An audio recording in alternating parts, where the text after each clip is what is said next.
Hey, it's me, Destin. Welcome back to Smarter Every Day. This is Steve Mould. Hi. You've seen him. You've seen his face when he did the chain. What's the deal? Well, it's called the Mould effect. Is it really? Honestly, because some scientists named it that in a I've paper. always wanted something named after me. It would be something stupid if it was like the Sandlin. So anyway, long story short, we were in an argument. And we are going to settle it with internet physics videos, which is the appropriate way to settle an argument. If you've never seen a nerd fight, they look just like this. Steve has proposed the building of a spinny water apparatus, and he's telling me he thinks the water is going to sling out of it in a certain direction. Now, Steve seems like a pretty smart guy if you can look past the British accent and all that, but I just don't agree with him. Somewhere along the argument, we decide that it's going to take a phantom camera to figure out exactly what's going to happen with this device. But at the end of the discussion, I started to think that maybe Steve has already built this thing and I'm just getting played. Anyway, this is how that discussion ended. We made an agreement. And what did you say about being in Alabama? If you make a handshake in Alabama, Yeah. it's a contract. All right. And we already did this, right? Shut up. I am on a train in London, about to go see Steve Mould. I have the high-speed camera. I've been tricked, I'm pretty sure. Whenever I visit someone whose videos I watch on YouTube, I'm always really excited to see where they film in real life. Okay, so this is the studio, right? It looks so much bigger on YouTube. Yeah, where's the red pipe? Everyone always says it looks smaller, but Once we were in Steve's back garden, we set up the slow motion camera and finalized the terms of our disagreement. To state the question simply, if you spin it and then you take a snapshot, what does the snapshot look like?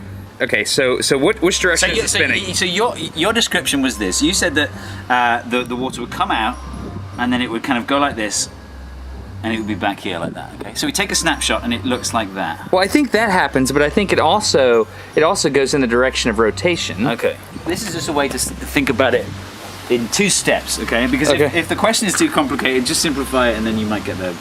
Okay, so this is the jets are just coming out like this. Okay. Okay.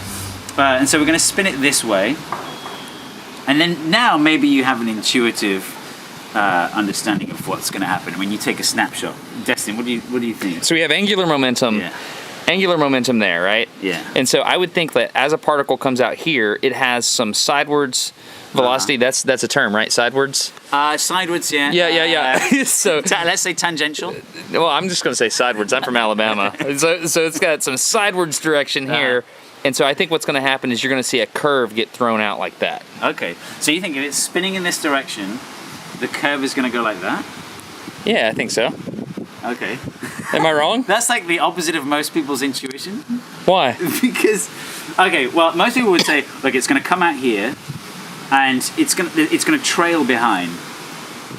Oh. That'd be most people's intuition. Well, I think it's a... Well, should we see what happens? Well, let's do this then. What do you... This is the simpler puzzle, so let's just try this one. Yeah, okay, let me set the phantom up. Am I wrong? I think so, yeah. You think I'm wrong? I think you're wrong even about this, the simpler version. Okay, so here we go. The first question is, what happens with just straight water coming out? And you think what's going to happen?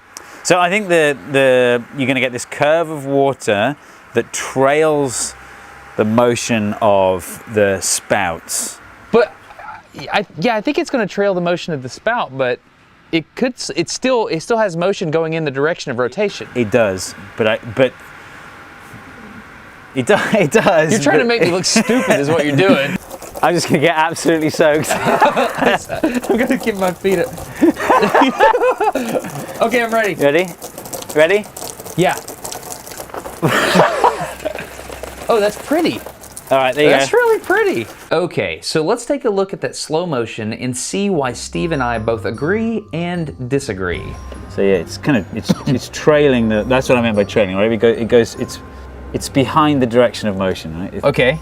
Yeah. Granted. Yeah. But any individual particle is actually going out in a way. Yeah, it is. Yeah. So I'm not wrong. So this is a language problem. If you look at it from the snapshot view, you could say it's trailing, but I'm an American and I think about what that particle is seeing and experiencing on its own, and Steve's wrong in a British sort of always right kind of way. As water exits the spout, let's track any one droplet and try to draw what it does. There are 2 things happening here. Number 1, it's being shot out of the spout. That gives it an initial velocity in this direction.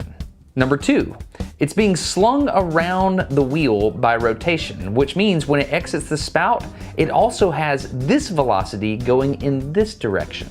Now that we have those two components laid out, if you add the arrows together, that gives you the final direction of the water when it leaves the pipe. And if you'll notice, it's not actually trailing the pipe, it's moving in a straight line forward. If you were to draw a circle in your mind around any drop that's on the screen right now and follow it, you'll see that it's moving in a straight line forward from the direction that it left the pipe. It looks like it's trailing, but it's not. That's an optical illusion. So we're now going to have the water jets firing into the center. You made this just to get on to me about Yes. Yeah. This was just to get onto your YouTube channel. Well, it worked. So my guess is if we follow the same logic that we had before, and we have the rotational velocity omega times the radius r, then that's going to make this go in this direction. But the water jet is going to be coming up and at you like this. So I would expect a snapshot. Oh God, I see the problem now. So when we start it, it's going to all go to the middle, but as you start to accelerate, I think the snapshot's going to look like it's lagging behind. And then as we get faster and faster, it's going to look like it's going forward. Okay, that's interesting. So there's a certain speed you think speed of rotation, where it's going to come back to the middle. We're talking about the snapshot right now. Yeah. I think that's possible. Okay. Yeah. But what I like is, and what most people's intuition is, you would expect it to lag behind, right? Well, I think it's going to start lagging behind for a snapshot, and then it'll speed back up. Okay, well, let's find out. Okay, I'm going to turn the water on. Are you clear? Oh, that's beautiful. Is it hitting in the middle? Nice. Almost. It wants to. We can tune it, right? Yeah. Oh, that's pretty. All right. You ready? Yeah. Okay.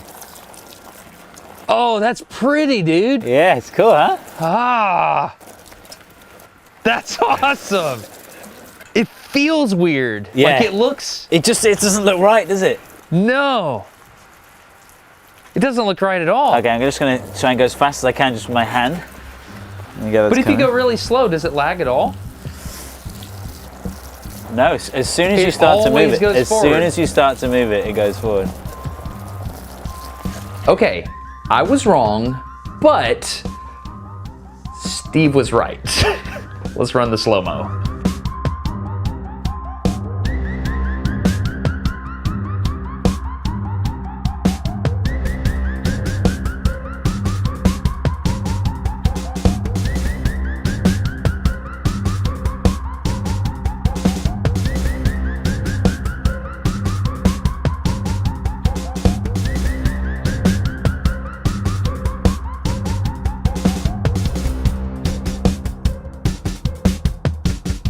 Okay, what we're seeing here is fascinating. Part of it's obvious, part of it's not so obvious. You remember before when we said you had two velocity components, right? Number one, we have the water that's shooting out of the spout, which gives it a velocity in this direction. And number two, it's being slung around by rotation, which gives it velocity in this direction. Just like before, let's add those arrows up. And again, the water is still moving in a straight line. Just like before, you can track any particle and follow it, and you'll see that it's moving in a straight line away from the nozzle. The fun thing about this device for me is that it's tricking my brain into thinking that the water is actively curving out in front, but it's not. Your brain tricks itself into thinking the water is turning. And here we are at the smarter everyday moment for me personally. When I'm presented with a problem, oftentimes I get pretty headstrong, like maybe even arrogant, because of my education on the topic or because I have a life experience that makes me think I know all the answers. And when that happens in my heart, I am less likely to hear the other person. At times during this experiment, Steve and I were communicating the exact same physical truths from two different perspectives. And because we weren't saying it exactly the same way, I misinterpreted that to mean that one of us had to be wrong. As I look back at this footage, it was obvious to me that Steve clearly understood my perspective, but I can't say I took the time to do the same for him. Because of that, when I was really wrong and he was trying to explain it to me, I was already shut down. I couldn't see it.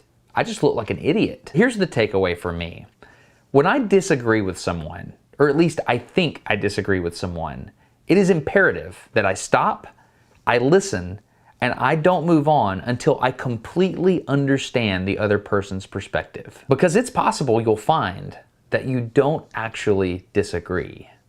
It doesn't feel right. It doesn't feel right at all, but it makes perfect sense. Real quick, this video is sponsored by Audible. You can get any audiobook of your choosing, plus 2 free Audible originals by going to audible.com/smarter or texting the word smarter to 500-500. Speaking of disagreements with the British, I want to try to convince you to listen to a book. I have discovered biographies. I want to direct your attention to this book. It's called The Marquis, and it's about Marquis de Lafayette. It's written by Laura Arricchio. I think that's how you say her name. It's a fantastic look at a Frenchman's activities during the American Revolution and how those unfolded and transformed into his role in the French Revolution. It is fascinating stuff. Go get The Marquis, Lafayette Reconsidered by going to audible.com/smarter or texting the word smarter to 500-500. There's also tons of other titles you can get. There are Audible originals which are exclusively available on Audible. I reclaim my time in the car by listening to audiobooks. Okay, let's go back to Steve's garden and thank him for building such a wonderful contraption. He makes incredible physics videos, all kinds of really neat stuff. You need to check out his channel. You want to tell people a couple videos that you recommend? I wanted to explain gravitational waves, but I wanted to build something to say this is what gravitational waves are. It involves a lycra sheet and a drill with wheels attached. So you feel like you nailed it on that one? I feel like I got like as close as I could get. Okay. And I'm really proud of it. So I will leave links over here so you can check out these videos. They're in space. You can't see them, but they're in space. So go check those out. You're hoping to get to 1 million subscribers. That's the goal, right? That's what I want. Let's just be real. That's the goal. That's what I want. I'd feel really proud if I got the gold play button. And all right, that's the goal. Let's just be real here. Let's don't fake it. So anyway, that's it. Go check out Steve's channel. He makes great stuff. I've watched your stuff for years, man. So thanks. This is really fun to be in your back garden, man. Thank you very much. Cool. I appreciate it. I'm Destin. This is Steve. Getting smarter every day.